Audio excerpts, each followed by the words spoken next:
guys, and welcome to episode 122 of the OCDStories.com podcast. Now in this episode I got on Shala Nicely. Now Shala's been on the show a few times, she's been a fan favourite, so hopefully you enjoy this one. So Shala came on to talk with me about her new book, Is Fred in the Refrigerator? Taming OCD and Reclaiming My Life.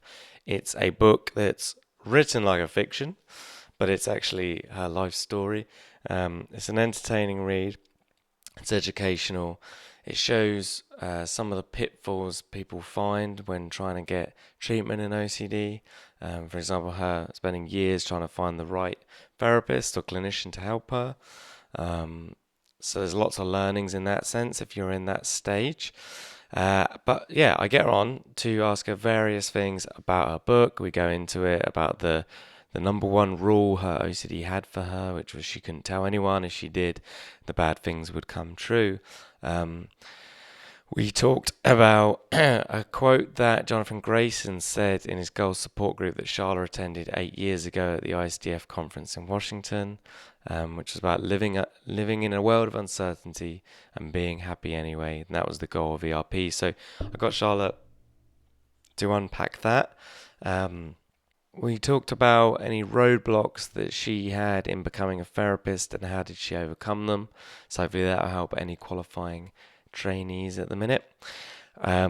We also talked about her new role. She talks about at the end of the book the new rule she had for her OCD. And this was broken into 4 parts, which is I can't judge this as good or bad. Allow for bigger plans than my own to unfold. Life is a classroom and I'm here to learn. And self-compassion. So we break that down, and Shala gives her take on what all those things mean. And then the usual nice questions at the end. So as always, I enjoyed chatting with Shala. I enjoyed reading her book. It's on pre-order now if you're listening to this the day it comes out, but a couple of weeks after, if this has already been published, then the book should be on sale. But either way, if you go now, if you want it, you can get it on pre-order and it'll be shipped to you the day it's out. And don't forget, you can now become a member of the OCD Stories, get 2 extra episodes a month, as well as an extra article a week on the website. So head over to the OCDstories.com/join to get those benefits and more. But without further ado, here is Shala. On today's episode of the OCD Stories podcast, I have Shala Nicely. Shala is an anxiety disorders treatment specialist in Atlanta, co-founder of BeyondTheDoubt.com, co-author of Everyday Mindfulness for OCD, and author of the forthcoming book, Is Fred in the Refrigerator? Taming OCD and Reclaiming My Life. Welcome back to the show, Shala. Thanks for having me, Stu. It's great to be here. It's good to have you back on. I was actually going to look up when the last time you were on, but then I forgot. But it must have been a fair while ago now. Yeah, I think it was maybe 6 months or so ago, probably when Everyday Mindfulness came out, maybe the one that John and I did. Oh, of course it was. Yeah, I'm thinking of the ERP episode, which was even longer ago. Yeah. And how's everything been since that book came out? Everything's been good. It's been busy, but good. Yeah. Okay, well, let's get into Is Fred in the Refrigerator, which is your new book. So it'd be good just to kind of hear the story about that. You know, what's it about, the style of it, etc. So Is Fred in the Refrigerator is the story of my life with my monster, OCD. And I got the idea for it, in fact, when I was in my 30s and having an OCD episode about whether my cat was in the refrigerator. This is after I'd tried every treatment known to man, and nothing had worked because, of course, I hadn't had ERP yet, hadn't even heard of it yet. Yeah. But I was managing okay, and I could see what my OCD was doing to me every now and then, and could sometimes stand back and laugh at what it was doing. And I had passed the refrigerator, and my OCD had said, "Oh my gosh, is Fred in the refrigerator?" And I'm like, I don't know, I've never thought of that before. And I'm like, but if he's in the refrigerator, that's really bad because it's cold. It's probably soundproof, so if he's trying to meow, we wouldn't be able to actually have his voice heard, and he might sit in there and freezing and being sad as his little organs shut down one by one, and he died right there in the fridge. And I thought, well, I have to open the fridge door. So I opened the fridge and I looked inside. Of course, Fred's not there, and I closed it. But then, my OCD's like, "Did you look behind the eggplant?" And I'm like, Well, no, I didn't do that. So I opened the fridge door, looked behind the eggplant. No, no Fred. And so I'm sitting there, opening, closing the fridge door, completely stuck. And Fred walks by. And I'm like, hey, Fred. And it's like, he looked at me and said, hey, Mom, what you doing? I'm like, I'm looking for you. He's like, okay. And he just goes into the room. And I'm standing there in front of the fridge. My cat has just walked by. I know he's not in the refrigerator. And yet I could not walk away. And I thought, there's got to be a story in here somewhere that from everything I've been through, all that my OCD has put me through, that I was managing and I was having an okay life at this point. So I thought, this would be a really great thing to do, to write a book about my adventures with OCD so far. Maybe I could help somebody. Yeah. And that was actually, and I thought, I'll call it Is Fred in the Refrigerator based on that episode. And that was actually what got me on the path towards looking up OCD online and finding the International OCD Foundation Conference, and then found they had a conference happening 2 weeks from that point. And that was in Washington, D.C. 8 years ago. And I went to that. And that's where I first learned about ERP. And that's where my real journey with getting over OCD actually began. Where I first learned about ERP and, got treatment and, spent the last 8 years sort of getting my monster tamed. So that's where that whole thing came from, was that OCD episode with my cat. Oh, wow. And because obviously the conference is in Washington this year. Is it at the same hotel? It's not. So it was at a smaller hotel 8 years ago. It was the Crystal City. I'm not sure which the hotel was, Marriott or Hyatt or something. Whereas this year it's at the Wardman Park Marriott. So it's a much bigger, because the conference is much bigger than it was 8 years ago. Oh, shame. It kind of would have been great if it was the same hotel, because it was almost complete transformation, right?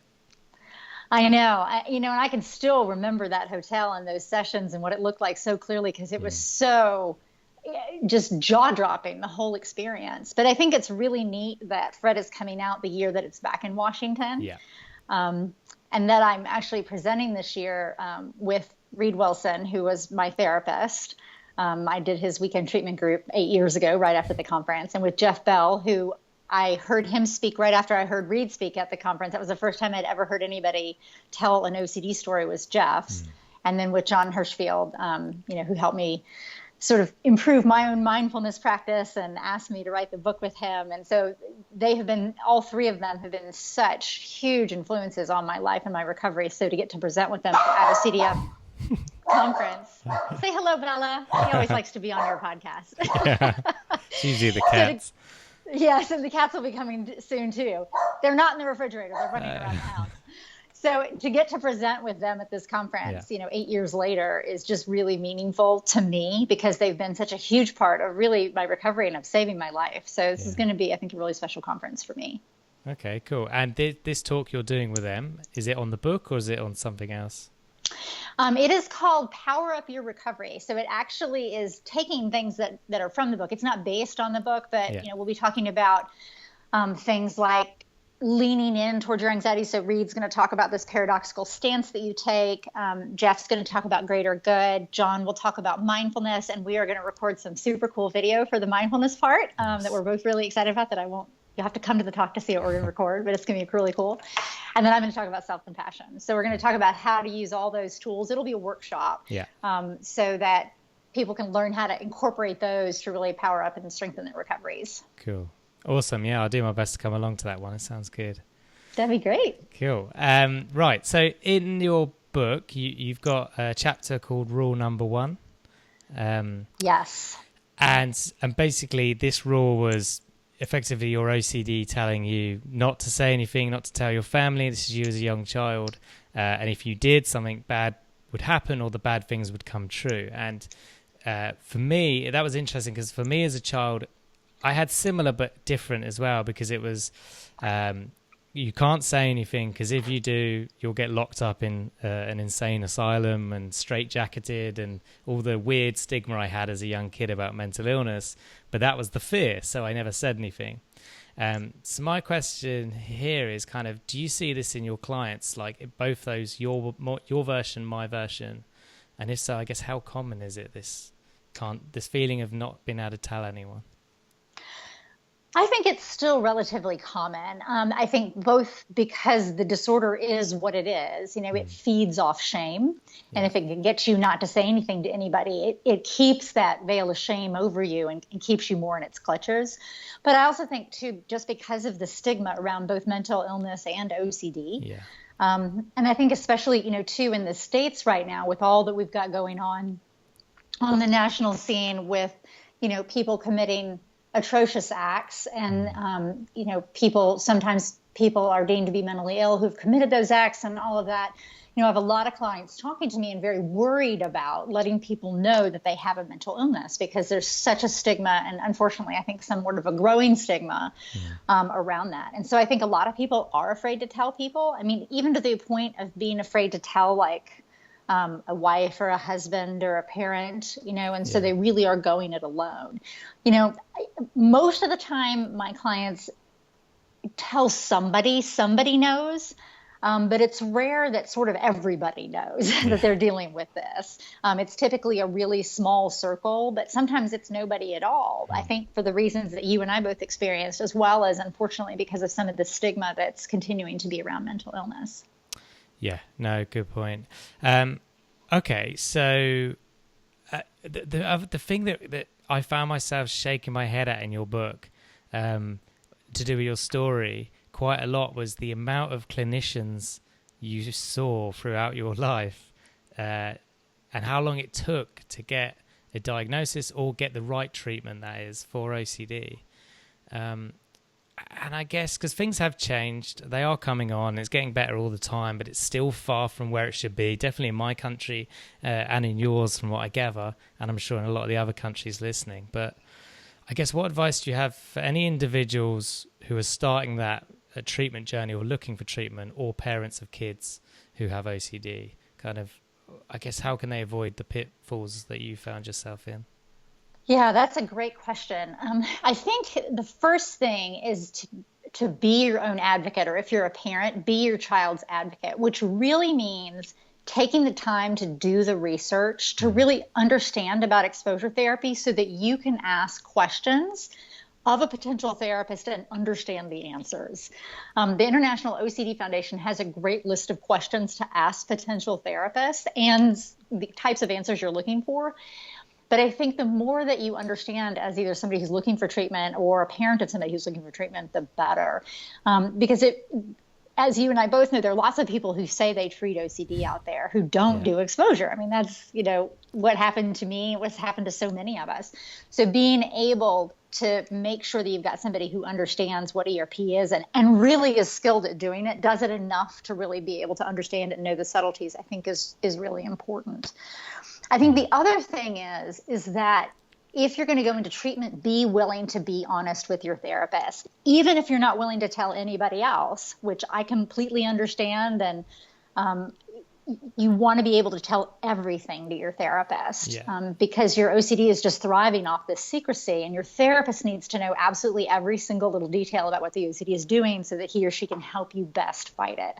So I would say being an advocate, make sure you're with somebody who knows ERP, and then being really honest with your therapist and open about what's going on.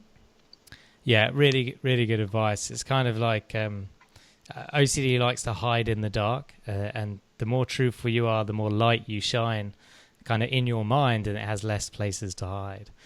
I think the other thing you said there, which I found really interesting, which is something I've never heard in this podcast, which is there are many CBT therapists who have been trained in exposure and response prevention therapy and who no doubt academically get it, know how to use it. But you said there about they've applied it enough times. And I think that's a good point of, if you can find one that not only has been trained in it, and is good enough if you can't find anyone else, but someone who's applied it over and over again for OCD, because OCD is OCD, but it can come in so many different forms, which if someone's not fully understanding of OCD, can be hard to tackle. I think that was a good point by you there. Yeah. So Yeah, and I think that's really super important because exposure and response prevention is pretty straightforward, but there are lots of subtleties in the way that compulsions can manifest that can sabotage recovery. So the more experience, the better. But, knowing that we're going to an audience of people like us with OCD, you don't want to look for the perfect therapist. No. It doesn't have to be the best therapist, the most well-trained therapist. If you've got somebody with ERP and that's who you can find, go with them. Yeah. But just, if you can get somebody who's, done it a lot, that's even better. Oh, yeah. In an ideal world, yeah. In an ideal world, right? Yeah. Until then, good enough is good enough. Right. Okay, cool. Where's my next question? I always lose it. Right. So, in your book, you did 8 years ago. You did the Goal Support Group run by Jonathan Grayson, Dr. Jonathan Grayson, which is giving obsessive compulsives a different. Was it another lifestyle? Another lifestyle, yeah. And that's his support groups are kind of goal based. Am I right in saying that? They're very recovery focused, and I really respect that. Yeah. So in this, you said there was a quote that really stuck with you, and I just wanted to get your take on it. The quote was, "The goal of ERP was to live in a world of uncertainty and be happy anyway." So a couple parts there is how to live in a world of uncertainty and how to be happy anyway. Well, I just loved John's quote because to me, it just like a light bulb moment, like, oh, that's what I'm trying to do, because we can't change the fact that the world is uncertain. And so I think, how do we live with uncertainty? That's really what we're trying to do with exposure therapy, is I think really understand the fact that we don't have control over really much of anything. Because that's what OCD is trying to do. It's trying to get control and certainty and comfort, the 3 C's. And it's grasps for control. That's all the compulsions it's having us do. If we're willing to recognize, you know what, I really don't have control over that. And even if I do this thing you want me to do, OCD, it's still not going to give me any control over it. I mean, that's how we strip away some of its power. Yeah.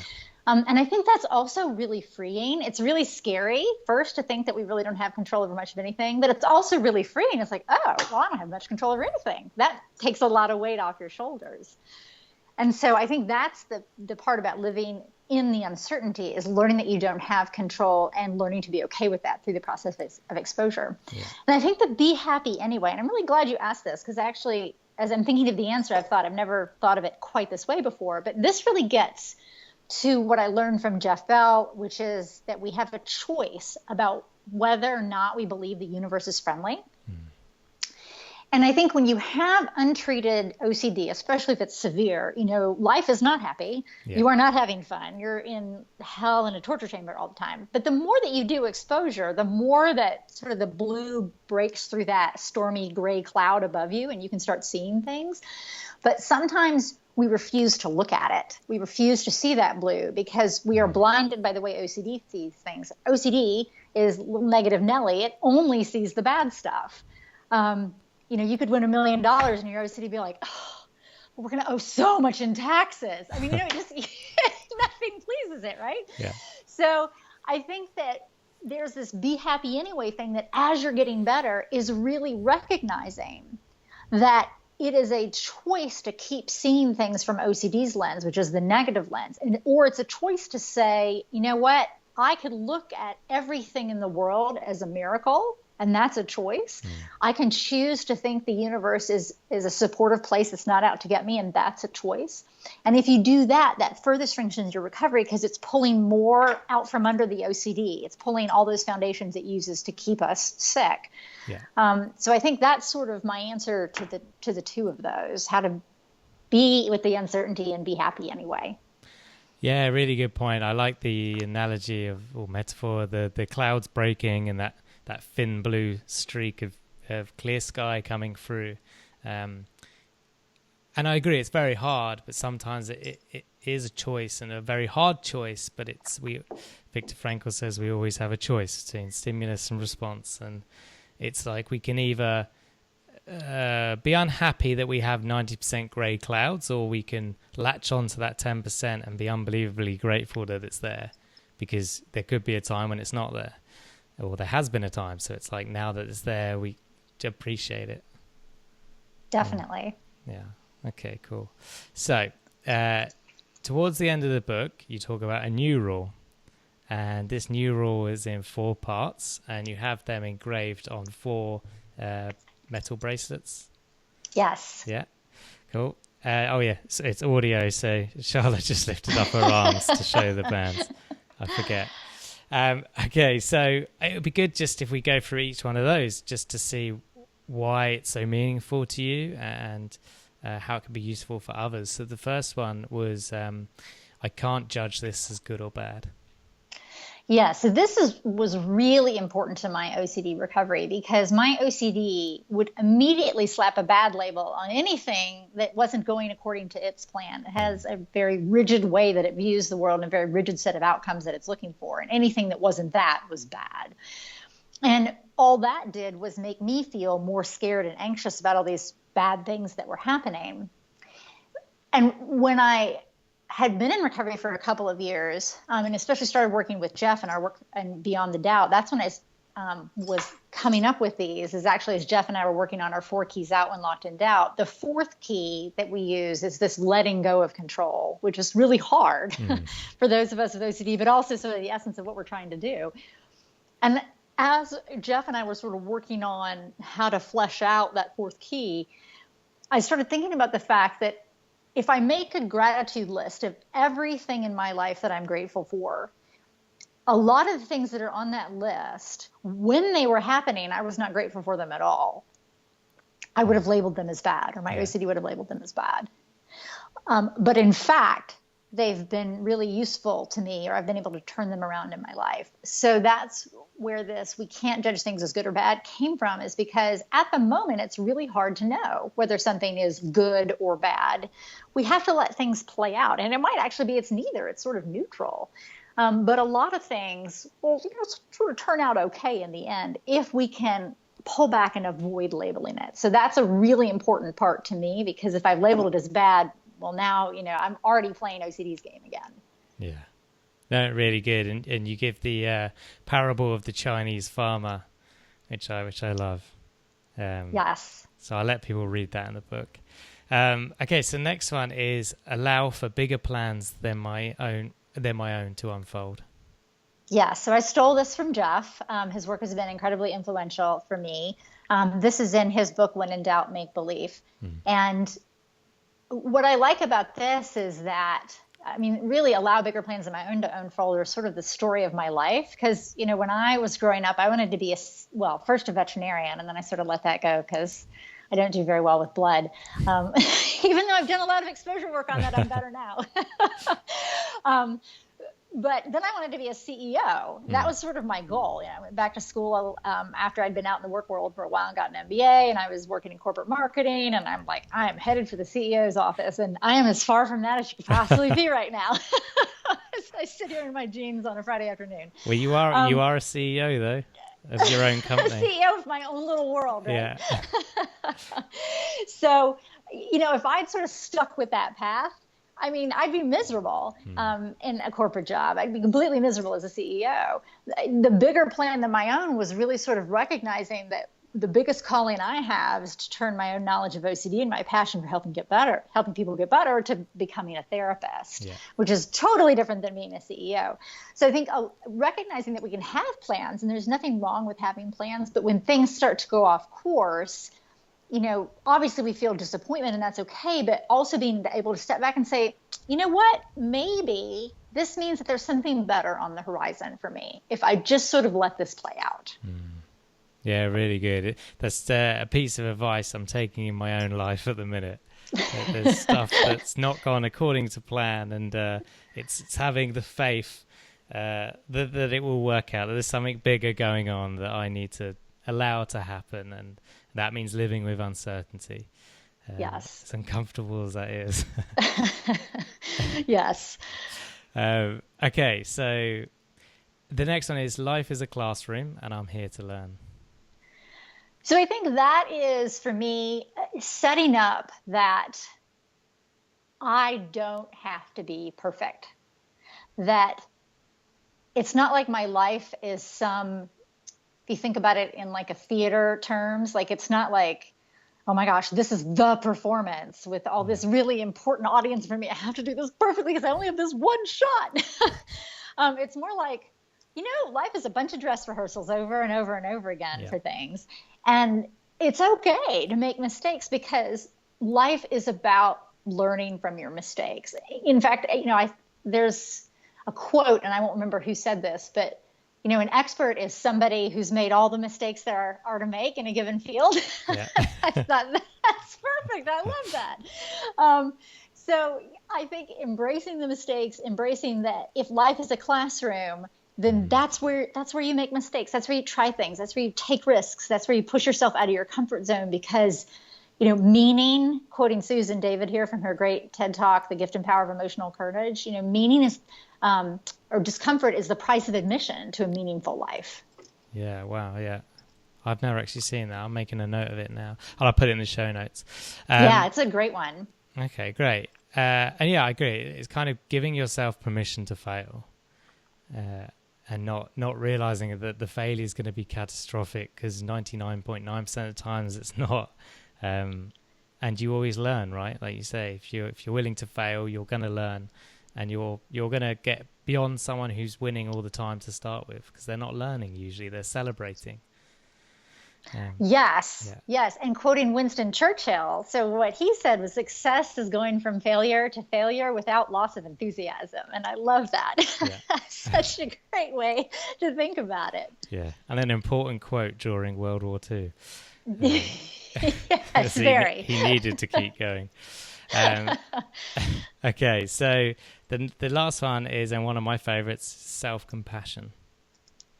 Yes. So self-compassion is important because life is a classroom and we're here to learn. Yeah. So if we're going to make mistakes, we have to give ourselves the grace to do that. And so self-compassion is so important for all of us with OCD. And it was especially important for me because my mind is a jerk. I mean, my OCD is so ruthlessly mean and demeaning. And, before I got treatment for OCD, I mean, just all day long, it was constant harangue that sounded something like, what is wrong with you? You messed up again. Oh my God. Do you see these other people messing up? You are just a complete failure. Come on, get it together. That was sort of what I heard constantly. So no wonder I was anxious and stressed. And once I learned about self-compassion, I'm like, oh, you mean I don't have to talk to myself like that? Because I really picked up my OCD's voice and I'd made it my own because that's how my OCD talked to me. So that self-critical voice was just reinforcing everything the OCD was saying. And when I learned that I could be nice to myself, wow, it was just a complete change in how I felt about myself because I was able to sort of comfort myself and give myself forgiveness and compassion and understanding how I would treat a best friend, how I would treat Sydney from Fred. I wouldn't go to her and go, what is wrong with you, Sydney? Come on, man. I would be like she was with me in the book, very compassionate and understanding. So self-compassion is so incredibly important, but it's also not second nature to me, which is why I wear these bracelets. None of this still is second nature to me. I have to work on all this, but these bracelets remind me every time I look down and especially see the self-compassion one, I'm like, right, yes. I'm not alone. Other people feel like I'm feeling. And you know what? It's okay. I'm going to give myself a break because I'm pushing myself out of my comfort zone. And that is what living is all about. Yeah. Yeah, absolutely. Really good point. And I think it's a good point you made there about having to remind yourself constantly by having the bracelets on. Self-compassion doesn't come naturally to you because I think a lot of people that have very negative critical thoughts will sometimes use the excuse, and I can say use the excuse that it's just not natural to me. I'm not a compassionate person. I don't deserve to love myself. What I always say and what you allude to there is self-compassion is a skill. It doesn't have to come naturally. It's something you can work on every day. And more importantly, that it's something that's worthwhile working on every day. Yes, and I think that there are a subset of us, and I think I have been in this subset in the past, of people with OCD who do self-punishment as a ritual.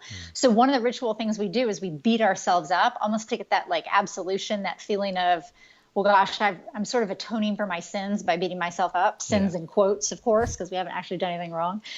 And for those folks, self-compassion does feel bad because it's an exposure to give themselves compassion. And so that may be part of when people say, I'm just not a compassionate person either, they might be punishing themselves as part of their ritualistic OCD behavior. And the self-compassion is going to feel awful.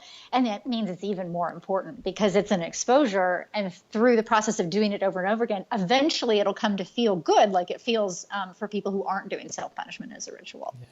Yeah, really good point. And there's one of those subtle nuances of OCD that you'll probably only understand through years and years of working with people with OCD. Yes. Or having it yourself. Okay, so the next one is, so in the book you talk about, you had the first idea of writing this in 2010, and you actually said this on this podcast earlier, 8 years ago. So my question is, what eventually got you to the point of actually writing it? That's such a good question. Fred has had so many different lives. I looked back at my Word documents folder. There was one version of Fred that was all written in letters back and forth that I gave up on. There was another version that was way more fictionalized that I gave up on. And so I was trying different things. In fact, I let my friend Priscilla, who I worked with at Excellent at one of the tech companies that I worked with years ago, I let her read another different version that I was writing. And she stopped reading and she looked at me and she said, Shala, I hate to say this, but this sounds like a treatment manual. And I said, okay. She goes, what people want is a really good story. I'm like, okay, yeah, you're right. In fact, I thank her in the acknowledgement section because that was such a pivotal moment for me, because I'm like, yes, what people want is a good story.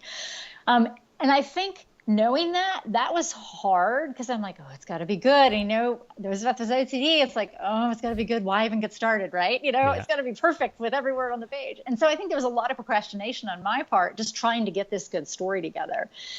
And then there was sort of just the busyness of learning ERP and going back to graduate school and all of that. But eventually, after I'd written a couple chapters of the current version of Fred, I decided to tell Jeff that I was writing this. And I wanted to have somebody who understood OCD hear it, listen to it, read it, and give me some opinions on it. And when I was out in the San Francisco area driving around with him as we were doing Beyond the Doubt stuff, I would just read him these chapters. And he really loved them. I can tell that he wasn't like just putting me on. He seemed to really like them. He's like, Shala, this is really good. I really think you've got to keep going. I'm like, really? He's like, yeah, you really have to make time to do this. And so I would then write chapters. And I have to admit, this is a little bit reassurance seeking, right? But I'd write it and be like, okay, Jeff, I've written another chapter. This will do. And so I would read in the chapters like, that's great, Shala, keep going. I read him the whole book, and the whole thing was way longer than it is now. Like I cut probably 50,000 words out of the book. So I cut almost half the whole book. So he's heard this whole huge version of Fred. And it was really, his enthusiasm for this that helped me, because it was hard, having never done anything like this before, to sort of know what I was doing and know if what I was doing was something that anybody would find the time worth reading, Yeah. And so it really helped to have his enthusiasm. And, I have to give Jeff credit too, because he's listened to the whole thing twice. Because, he wrote the foreword. And so I read the version that's actually going to be published now. While we were doing stuff, I read this current version to him, on various things we'd be doing for Beyond the Doubt. So he's actually heard it out loud twice. So I have to give Jeff a lot of credit.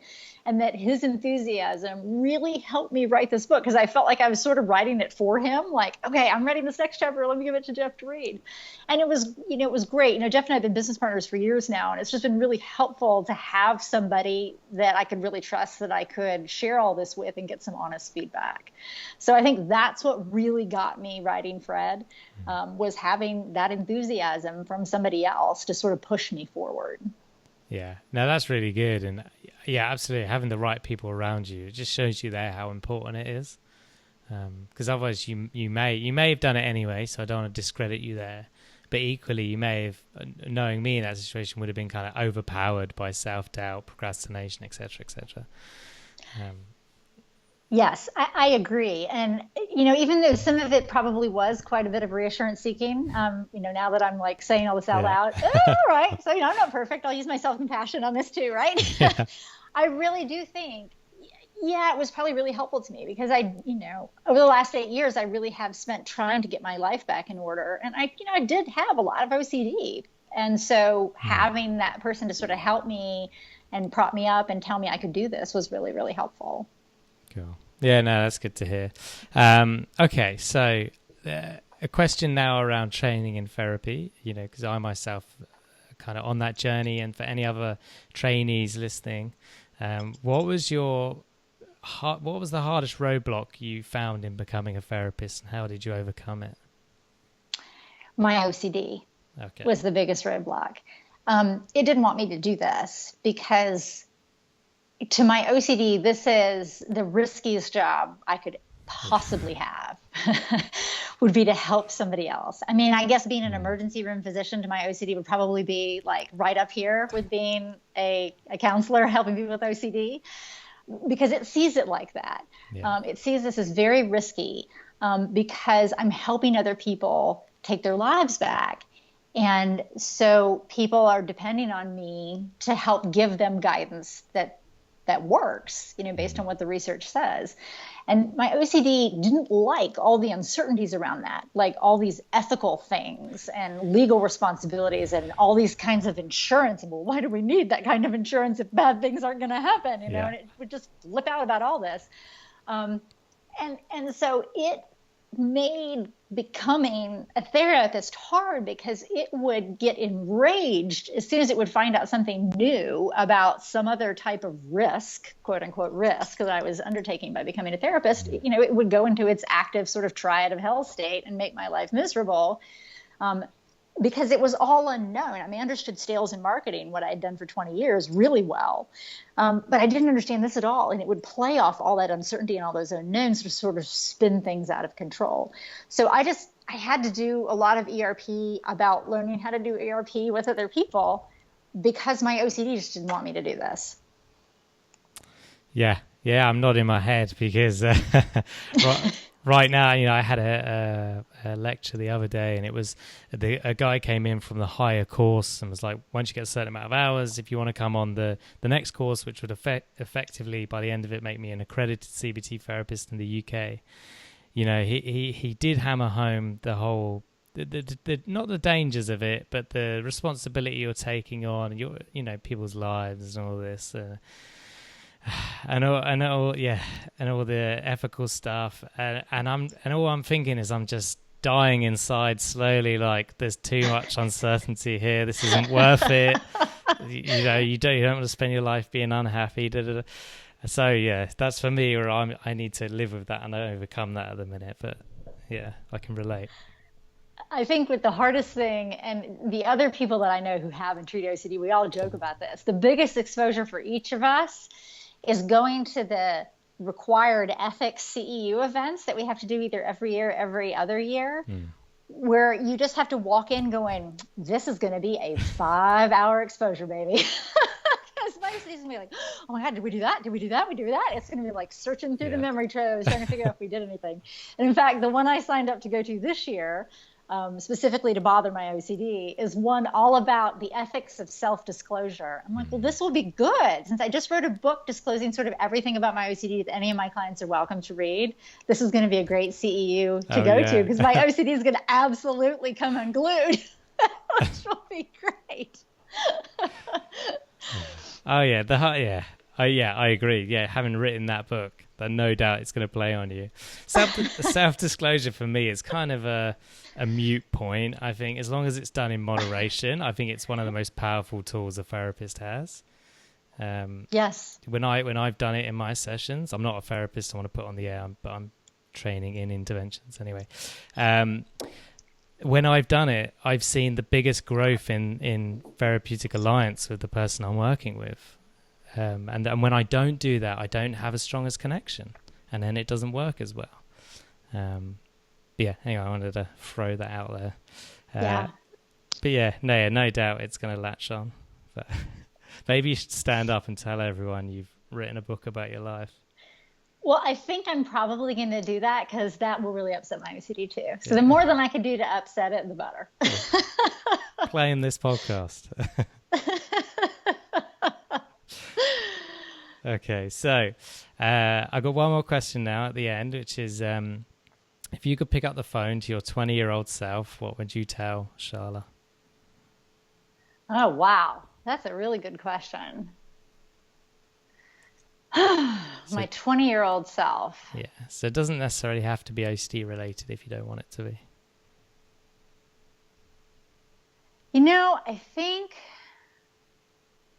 I think I would say hang on. Sort of you're in for a wild ride. It's going to be sort of terrible at times. You're going to wonder why you're even living at times. You are going to experience some great things at times, but it's going to take you a while to get there, and that's okay. I think that, so I guess what I'm saying is, would I go back and tell my 20-year-old self to do different things? Yes, but it would have been great, obviously, if I had gotten treatment at age 20. But maybe there's a reason I didn't.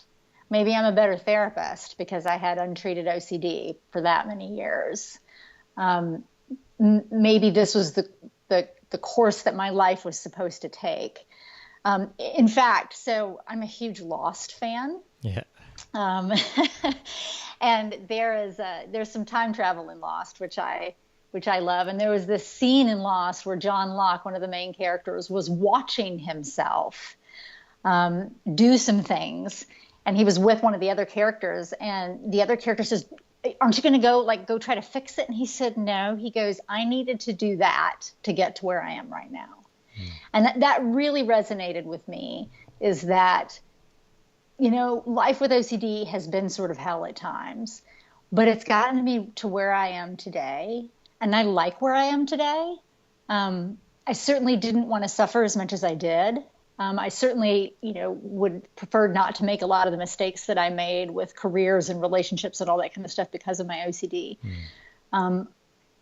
But maybe there was a purpose in it. I guess this comes back to this: I can't judge things as good or bad. So I guess I would tell my 20-year-old self to hang on. It's going to be quite a ride, but it's going to be worth it. Yeah, good advice. Good advice. I like it. Okay, so obviously I'll put the links to the book, Is Fred in a Refrigerator, on the show notes, and obviously they can search for it on Amazon. Sal wants to say goodbye to everybody. Yeah. And obviously it's on pre-order now, but in a couple of weeks it won't be. They can buy it, but obviously if you get it on pre-order, you'll get it shipped the day it comes out. But is there anything else you want to share that I haven't asked you? I'd say yes. So the one of the things that I'd like to share that I think is really important, and one of the reasons that I wrote Fred, is that if you're out there and you're listening to this and you have had OCD and you've had it for a long time and treatment's not going well and you feel like you're still suffering, I get it. That was me too. And it took me a very long time to really learn how to do ERP correctly, years, in fact. In fact, I consider that it's taken really 8 years for me to get better from that time that I was at that first conference 8 years ago to now, and I'm still a work in process. And that's just because, I did a lot of it on my own. There was a lot of trial and error. I had a lot of really untreated active OCD, so I don't think it's going to take everybody 8 years. But I think what I'm saying is that it is a process getting better, one that is not a straight line, and that what's most important is to never, ever give up. So if you're out there and you've been in treatment for a long time or been suffering for a long time and are thinking about treatment, it's going to take time, and that's okay. Give yourself self-compassion, give yourself grace, give yourself time to go through it, and know that that's okay. That success is seeing it as a journey, not as a destination. Yeah, really good advice. Great finishing words. And thank you always for coming on and giving us your time. Thanks for having me, Stu. It's been a lot of fun. So there you have it. I hope you enjoyed my episode with Shala. Everything we discussed will be in the show notes at the OCDstories.com. And don't forget, disclaimer, this podcast is not therapy, it's not a replacement for therapy, and nor should it be. Please seek treatment from a trained professional. And don't forget, if you want to become a member, head over to the OCDstories.com/join. And until next time, take care.